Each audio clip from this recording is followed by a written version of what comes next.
Hey everyone, thanks for joining us today. Appreciate it. Appreciate any patience with getting a little slow starting here. Obviously, this is not the normal face I'm sure you're used to seeing. Uh, but welcome to the Getting to Know Japan webinar for today. My name is Jeff Baziata, the activities coordinator here at YCAPS. I'm also joined with Isaac Nordenberg, our YCAPS research program intern, who's going to be supporting me on the technical side of things today. And yeah, I'm stepping in obviously for our usual host, Amani Kidd, who I am proud to say and happy to say, a good friend of mine, that she just gave birth. So she's not with us today as she's taking some much needed recovery time for that. But she will be back with us soon, and we look forward to having Amani back, who does a much better job at this than I do. But we're also joined today by Mr. David Parker, who will be presenting on Japan's economic security strategy.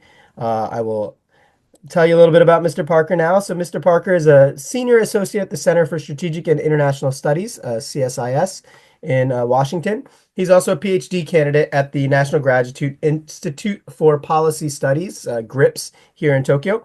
His research focuses on the comparative economic security strategies of the United States, Japan, and the PRC, and on the political economy of strategic technologies, supply chains, and economic security.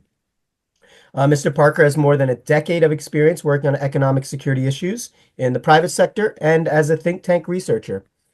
He holds a BA from Tufts University and an MA from American University, excuse me. He lives in Tokyo, enjoys watching sumo in his free time, and he speaks English and Japanese. Of course, as most of the YCAPS folks know, I'm a pro wrestling otaku, so it's always good to have another otaku of sorts with us. With that said, I'm going to hand it over to Mr. Parker and let him take it from here.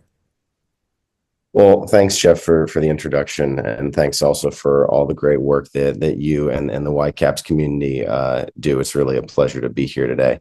I'm excited to talk about a topic that's really very near and dear to my heart, and that I think is really fascinating for understanding regional geopolitics as well as sort of Japan's strategic future, and that is Japan's economic security strategy. And so I'm going to start by talking a little bit about what is kind of economic security. It's a word we hear a lot, but what does it actually mean, and how do we differentiate it from some other terms that are thrown around, like geoeconomics and economic statecraft, and then use that as the foreground to talk a little bit about what's Japan's economic security strategy. What are they actually trying to accomplish? What are the principles that are motivating this strategy?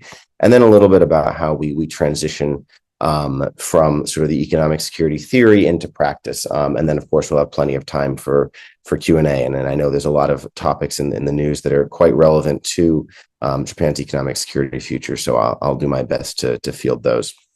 So just starting off, I want to sort of lay out what I think is an important difference between, three terms that you probably hear a lot when we're talking about the relationship between economics and national security. And that's geoeconomics, economic statecraft, and economic security, and why Japan has chosen one of these when it's talking about so much of its current policy agenda. Geoeconomics is really kind of a term that's designed to capture something that I think we were comfortable ignoring for a certain period of time of history, particularly after the end of the Cold War. It's the idea that all economic interactions carry with them some kind of political consequence, whether we want to acknowledge or not, whether we exactly understand it or not. The structure of trade, the structure of financial flows, who makes what, has serious implications for geopolitics, for geopolitical relationships, and for countries' national strategies. This is something that we knew very well throughout different parts of history. We knew it very well, certainly in the aftermath of World War II and in the Cold War, but in sort of the heyday of globalization, it was easy to imagine that there was no difference between whether you were producing potato chips or semiconductor chips. But of course, that is not really the world that we live in. So geoeconomics is a term that you hear a lot that kind of acknowledges that sort of fundamental reality.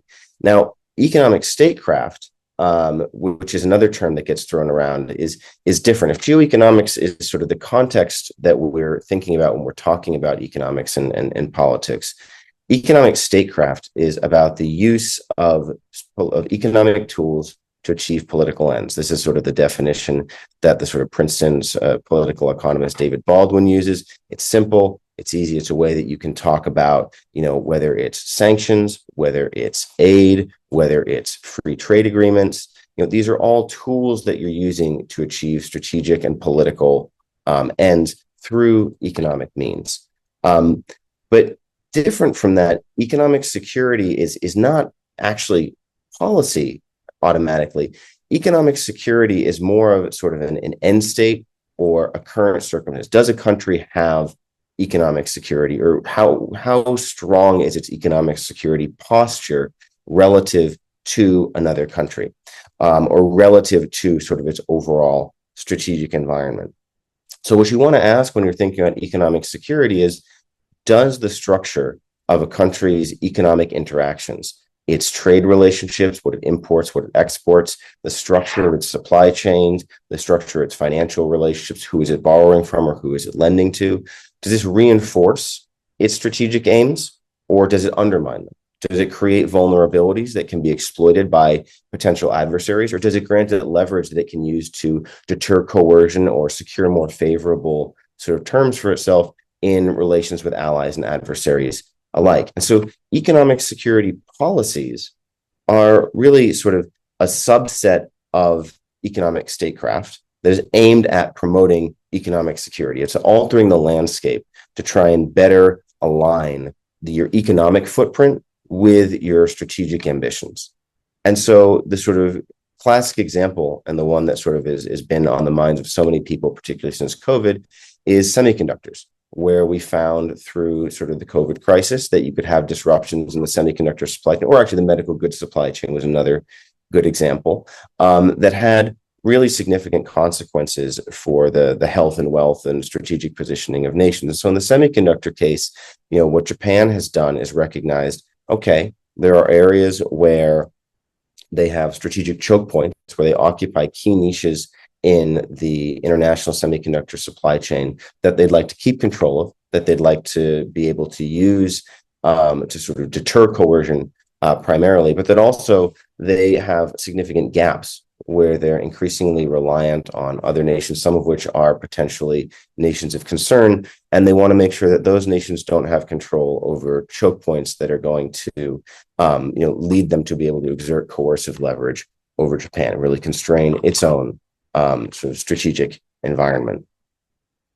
So that's sort of a quick set of terms. Let's talk about what actually Japan's economic security policy looks like. And I think the first thing that's really interesting to note is that Japan really is a global leader on economic security. It's sometimes been criticized historically for a sort of reactive statecraft. Famously, Kent called their supposition of Japan as a reactive state. But in economic security, actually, Japan has been remarkably proactive. Whether it's leading the first ever G7 statement on economic security and economic resilience during Japan's sort of Hiroshima G7 host year, whether it's passing the sort of Economic Security Promotion Act in 2022, which I think is a really a landmark sort of piece of legislation that has had significant influence on the direction of policy in capitals really around the world, including in places like the European Union, or whether it's on some of the bureaucratic innovations that Japan has developed, and that sort of institutions like METI have led out on. So when Japan thinks about economic security, it's really guided by three basic principles, and that's the pursuit of strategic autonomy, the pursuit of superiority and indispensability through technology, and defending and enhancing the rules-based order. So if we think about our foregrounding conversation on what is economic security, these principles make a lot of sense. Enhancing autonomy is how Japan talks about the ability to make sure that it is able to either produce or achieve through robust and diversified supply chains goods, services, and resources that are essential to the health and well-being of the Japanese people and their ability to sort of maintain strategic autonomy. It's about a certain degree of self-reliance. Enhancing superiority and indispensability is about sort of basically Japan's technological edge and the reliance of other countries on Japan.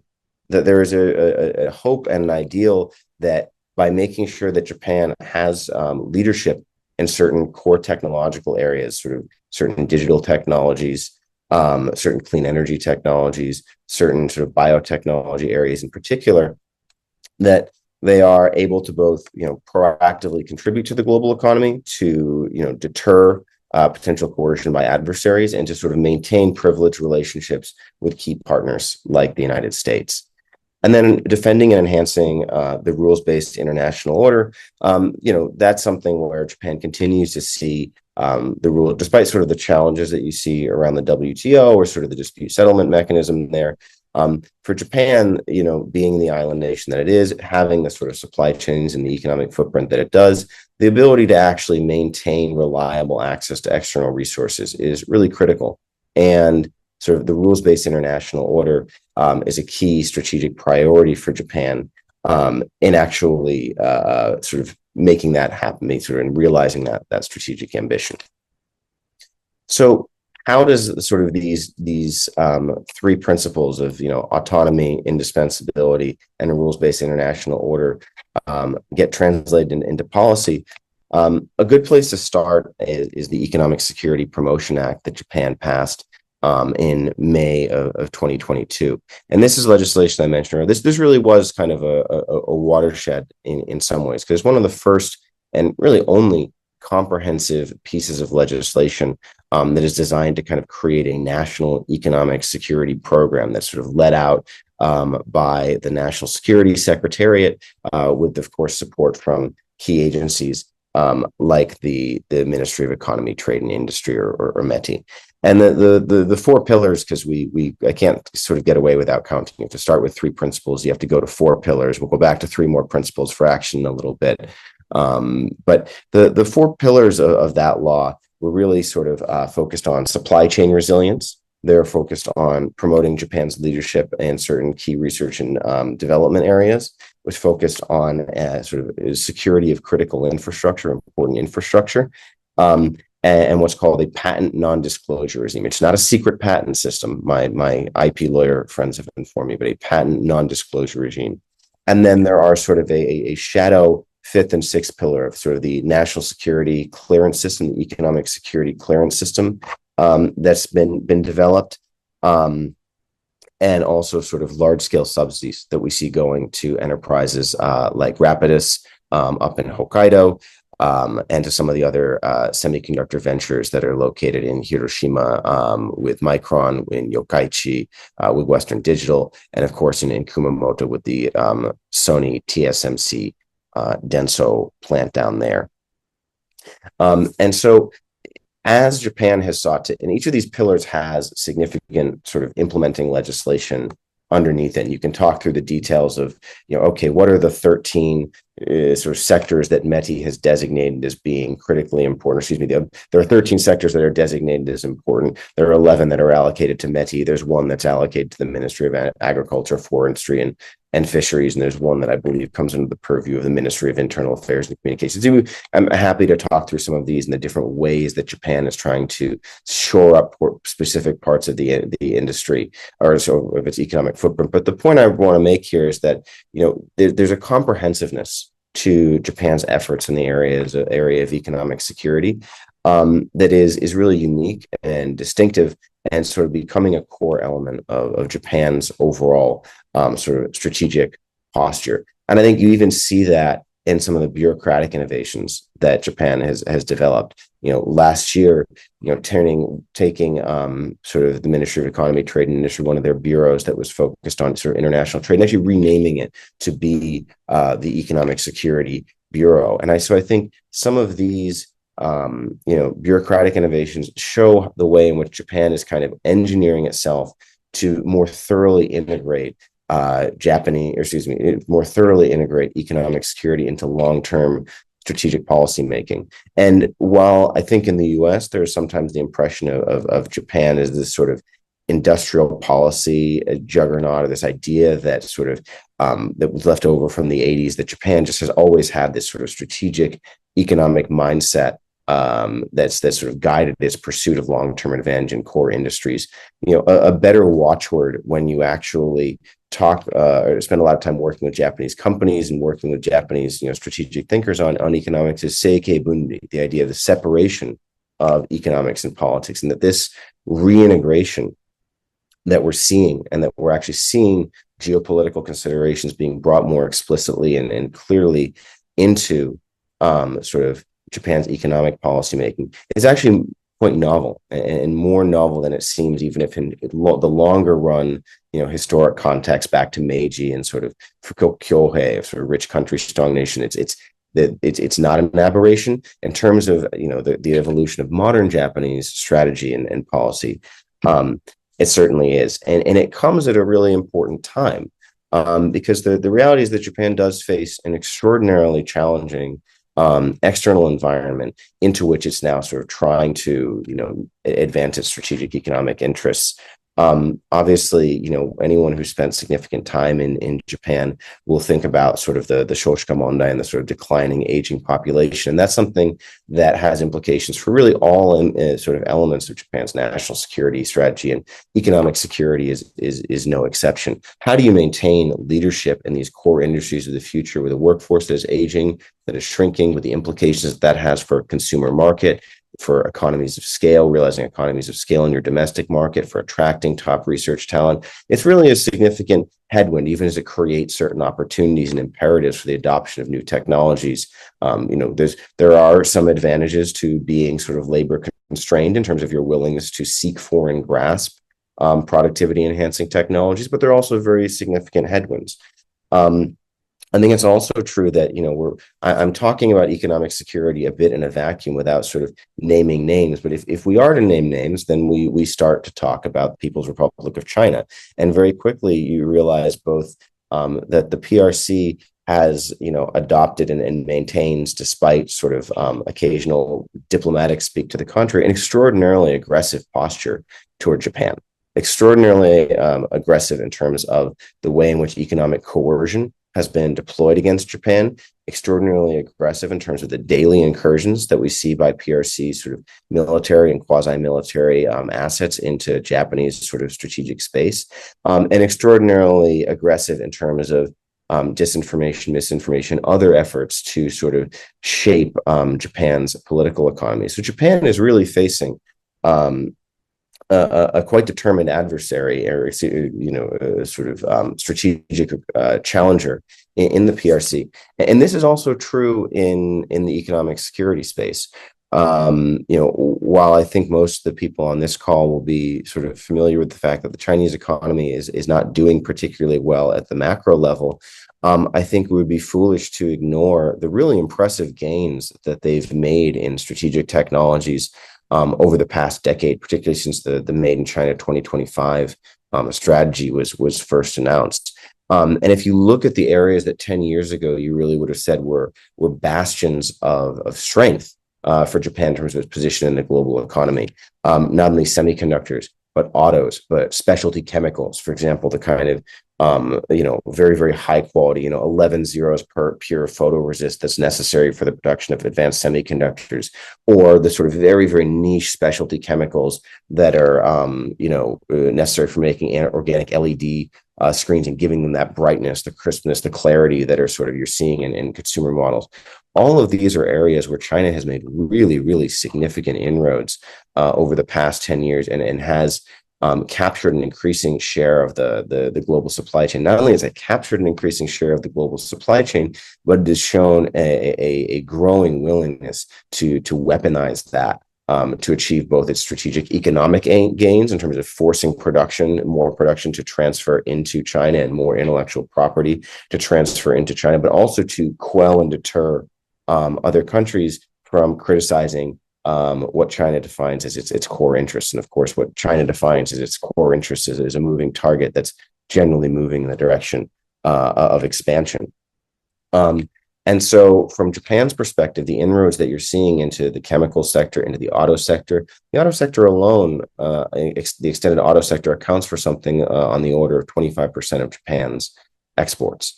Not to mention the importance of sort of the earnings from overseas sort of productions and facilities that Japan has, and that sort of are important in this current account balance. So the fact that China is having so much success, and at least in seizing market share in these areas, it wouldn't be sort of too much of an overstatement to say that there's an element of an existential sort of crisis to this in terms of what Japan is facing. Existential is probably saying it too much, but the severity of the sort of challenge that Japan is facing, the threat that Japan is facing from an economic security standpoint, is very real. And the reality also is, given the extraordinarily complex nature of global supply chains, no one knows exactly who holds what cards, who holds what leverage, what is substitutable in the event of crisis, and what is not. Not to the sort of degree of resolution that allows you to really confidently plan. But what we have observed is that the PRC in particular is very aggressive in weaponizing its own capabilities, and that willingness to act in uncertainty and use coercive economic leverage is increasingly becoming a feature of Japan's strategic economic environment. So I've got about 8 minutes left before we end the sort of first portion of the conversation, turn it over to Q&A. So I just want to take a moment to sort of talk a little bit about the private sector dimension of this, because it's very sort of, exciting and interesting to talk about the kind of high geostrategy kind of issues. But ultimately, the economic security posture of a country